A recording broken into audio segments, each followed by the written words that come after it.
All right, my little metaverse maniacs, let's talk about UEFN. What? Because it sounds like a rubbish football tournament, doesn't it? But what if I told you it represented a giant opportunity for you as a creator to be properly early on a huge new platform? Yeah, boy. And a genuine proper wedge too. So just chew on this for a second. Fortnite is already the biggest game in the world, but if Epic succeeds in its goal of turning it into the first properly adopted metaverse, then in the not too distant future, the current numbers will look absolutely pathetic. And that means opportunity. Yeah, baby! Now, I, myself, am beyond excited about UEFN, and I think you will be too, once you see where it is currently at, who's building on it, how you can actually make money from it, and what you need to get started. So let's do a quick refresher on UEFN. It was announced at GDC back in March or thereabouts, and it's an evolution of the old Fortnite Creative, which basically allowed you to build limited experiences on Fortnite, add your creator code, and then basically earn a little bit of money from doing that. But everything has changed with what they're calling Creator Economy 2.0. Now, you can earn 40% of the revenue from all games that are currently existing on Fortnite, skins in the store, anything that Fortnite itself is selling, you'll get a cut of that, and people can earn XP from playing your game, which means they can use the time they spend on your experience to level up for those important battle royales or whatever else it is that they're playing. And if you've ever played battle royale, there are certain things that you can't really do in the BR format. You know, just practicing, for instance, your particular shotgun moves or how you use the shockwave grenade, for instance. You can practice all of that. In creative, you can get different skill sets, you can have a bit of fun, you can play with your mates, there's all sorts of things, and that can all be done in Fortnite Creative. So what they're looking at here is a kind of UGC model, and UGC stands for user-generated content, a little bit like Roblox. So Roblox allows people to build all sorts of different kinds of games. They've got, I mean, a lot of monthly users, around 240 million or so. Wow! And Fortnite is aiming to do exactly the same thing. So allowing people to build their own experiences, build sort of game publishing careers on Fortnite, but earning money from not advertising revenue, but from in-game items from the marketplace, and that is pretty profound. For most people, the idea of building a game, particularly one on a platform like Unreal Engine, feels a little bit intimidating. So how easy have they made it for you, me, anybody to start actually building? Well, let's take a look. Let's do it! So I'm going to make a few assumptions when you get started with unrelated to Fortnite. First being that you have an Epic Games account already. UEFN itself is a game that you download to your Epic Games library. It's only available on PC.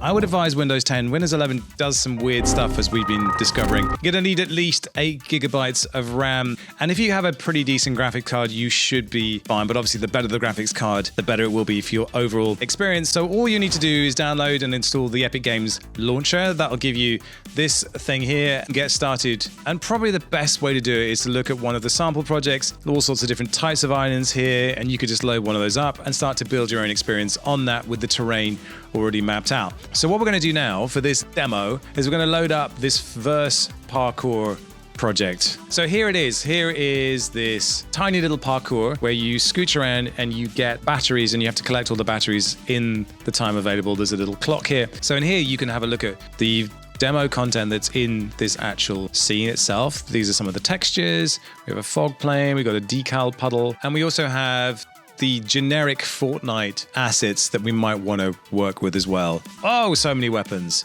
Like all your favorite Fortnite weapons are in here. So you can add these in, have them spawn on a pad in a specific point. There's props, all sorts of different things here that you can build. And these are all optimized for Fortnite and will get you up and running pretty fast. So what I'm going to do now is launch the session. Once it is loaded up, it means I can actually play the game as if it's in Fortnite. So here we go. I'm in the game. So now I can play this handy little parkour, nice bit of romancing, gonna get that battery. Oh, I don't know what's going on up here. And there we go, finish the level. I think that's all the batteries. Yes, I'm done. Yeah! Let's say I wanted to change this. Here's what I'm basically gonna do. I'm gonna go into the devices. So what I wanna do is add this cannon spawner. So I'm gonna just drag it, literally drag it into the level and put it where I want it. So now if we start the game again, see what happens.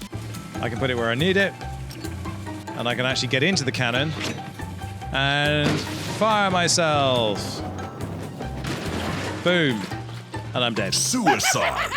But you can see what we could do here. There was logic there that I added to the scene. So I added an item. I added the ability to move it. I added a pad for it to move from. So I can move it back where I want it. So if you do fancy building yourself a little game, grab yourself a can of Fraz and get going. What's stopping you? So one of the things that's really important to get your head around here is this new thing called Verse. Now, Verse is a new programming language developed by Epic specifically for the metaverse. Now, it's been developed as part of Tim Sweeney's vision of expanding the immersive 3D game world of Fortnite into an immersive 3D social reality. And if you haven't seen our film about Tim Sweeney's master plan for the metaverse, check it out here. And while we're talking about Tim, let's hear from the man himself. It's about solving the larger problem of the metaverse versus launching an Unreal editor for Fortnite, but we have much longer term and bigger plans for it. But essentially, it's aiming to provide a programming language solution supporting development of many kinds of games and other real-time 3D simulations, supporting a full development cycle of tools and content creation for the metaverse. So that's taken from the launch of the official unveiling of Verse at GDC in March this year. And a little bit further into the presentation, they presented the insane roadmap for the Verse API and the expanding scope of the platform for building out game experiences. And the thing to bear in mind is, right now, it is super limited, but not for long. And so there's a lot of work we have to get here. And before we'd recommend people using Verse and UEFN and say a AAA game, we want to do that inside of Fortnite ourselves. So look, Fortnite is essentially a beta battle testing ground for Verse. Now, and it's going to be several years before it's properly built out. They have this 2-year timeline, which seems kind of ambitious. But if you've got the chops to take on learning the basic Verse coding language now, while it's limited, you're going to be right on the curve as it grows to become this hopeful standard for massively multiplayer open worlds that Epic hopes will be the emerging metaverse. You get to be right there at the beginning. I mean, we get to be right there at the beginning. And I hope you can understand how excited I am about all of this, because learning how to code for games was this kind of really difficult but really valuable skill. But if you've been following ChatGPT and the way it can now code things, it can learn Python, I don't think it's beyond the realms of possibility that it will also be able to learn Verse. So you'll have a ChatGPT Copilot that you can ask to create things for you in Verse and then ship them directly into Fortnite to an audience that already exists. This is massive. Oh my God! Now, Fortnite is basically the sandbox for Epic themselves to test their own product. So you have this 200-pound gorilla in the room with you, busting down all the bugs and improving the product for themselves at warp speed. It's like having the best development partner imaginable. So who is building on UEFN right now? Let's take a look. So there's plenty of Fortnite creative maps out there, things like Only Up, which is basically a version of Only Up, and it's in Fortnite, obviously. There's Rainbow Race, where you get to drive cars on this crazy rainbow track. That's pretty interesting. Then there's weird stuff like spinning chip. No idea what that's about. What has Fortnite become? Ultimate Motocross caught my eye as well. I used to play lots of Ultimate Motocross maps and stuff. This looks fun. And the thing is, in the past, it was really about small-time creators just having fun. But what's happening now is you're starting to see the big streamers come in. People like Courage JD, Nick Merckx, Ninja, Cypher PK, Tim the Tatman, they're all building Fortnite maps. And there's a big reason for this. And my buddy Lukey Zilla landed on exactly what this is all about. So that tweet is completely on point. The Fortnite creator landscape is about to change radically. Some of the current creators, he says, will be completely swept out by what's to come. Wait, what? The most fundamental thing about games is, and has always been, distribution. And in that regard, things are already changing. So yes, we have creators with massive audiences already coming in. So for instance, Cypher PK, 6.8 million subs already, just released a game. Welcome to Rocket Wars.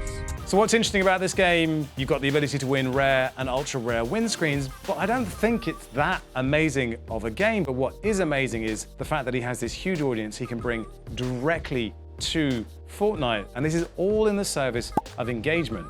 But if we add on to that things like the recent Nike map as well, which is this incredibly rich, detailed, fun brand experience on there as well. Brands are building on Fortnite because they know they have access to this very specific demographic, one that's really on point for them. And the thing about this is it opens the door for other brands to come in as well and start building their own experiences there. The more eyeballs that come, the more engagement that there is, the more people will want to build there. You get this network effect, and it's going to be massive, I think. But there is a reason I keep talking about engagement, and that's because it's this massive metric in the creator economy 2.0. Now, the thing is here, 40% of net revenue from the item shop and any real money purchases go into the engagement pool. So 60% that goes to Epic Games, and that's totally fine, but 40% goes into this pool. And creators are going to be paid out based on player engagement from two categories. First is player popularity. So islands that attract new players and re-engage lapsed players signal an experience that Fortnite players love, so the number of players newly joining Fortnite and lapsed players returning to Fortnite contribute to this calculation. So if people have kind of fallen out of love with it, or they never played it in the first place, suddenly they're actually connecting with this because maybe the Battle Royale format wasn't for them, but these new experiences that you created have broadened the category for Fortnite. That's a win. There's also player retention. So islands where players return day to day and week to week indicate compelling gameplay. So consistent play and returning players contribute to this calculation. So if there's a game that you just want to jump in every day, like Battle Royale, I jump in and play it every day, that's going to be pretty compelling for the engagement metric. So how much money can you actually make from Fortnite? Well, there's some pretty staggering statistics here, as you can see. The top 1,000 islands saw a 5.2x median increase in earnings when the first figures were actually released. And more than 200 creators could be earning 6 figures or more through engagement payouts. Now, bear in mind, this is annualized. So it basically says, for the last 2 months, you did this. And if you continue to do that, by the end of the year, it will look like this. And one of the numbers that caught everyone's eye was that 5 creators are on course to earn $10 million plus. Oh my God! From creative mode. From creative mode. That's serious money. Tell them to bring me my money. Yeah! So it's no wonder that bigger players are starting to come in, and that's good for the players themselves, because the more competition there is, the better the games will become, the more professionalized, yes, it will become as well, but that just means the broader category, more players, more cash, the whole thing scales beautifully. The revenue that's going into this isn't from advertising, and I think it's really important that we keep stating that, because you play the YouTube game, you're playing the advertising game. You need to get clicks, you need to get eyeballs. Now, Fortnite will work in a similar kind of way, but it's not about advertising revenue. It's about skins, it's about the marketplace, it's about how much money is going through this internal market. And that's just a completely different financial dynamic. And I just want to give you this number because Fortnite makes $6 billion a year at the moment, 2022. That's going to be a massively different number in a few years from now, when there's all this extra stuff coming in, when this creative mode just explodes. If you think about how many people play Roblox every month, that should at least be the benchmark for where Fortnite wants to be. Now, there is one massive problem in all of this, which is discovery on the Fortnite platform sucks ass. It is terrible. If you want to get your game found, you're gonna have to work pretty hard to kind of figure out a way to get it seen, which is why big streamers with their current existing audiences porting their viewers into their game, well, that's a pretty big asset for them to have. There's so much opportunity here to create the kind of game that you want to make. And I guess really the only thing that you should be doing right now is firstly taking a slug of Fraz, subscribing to the channel, or the puppy gets it, and just go watch our Tim Sweeney episode, because that will probably give you everything you need.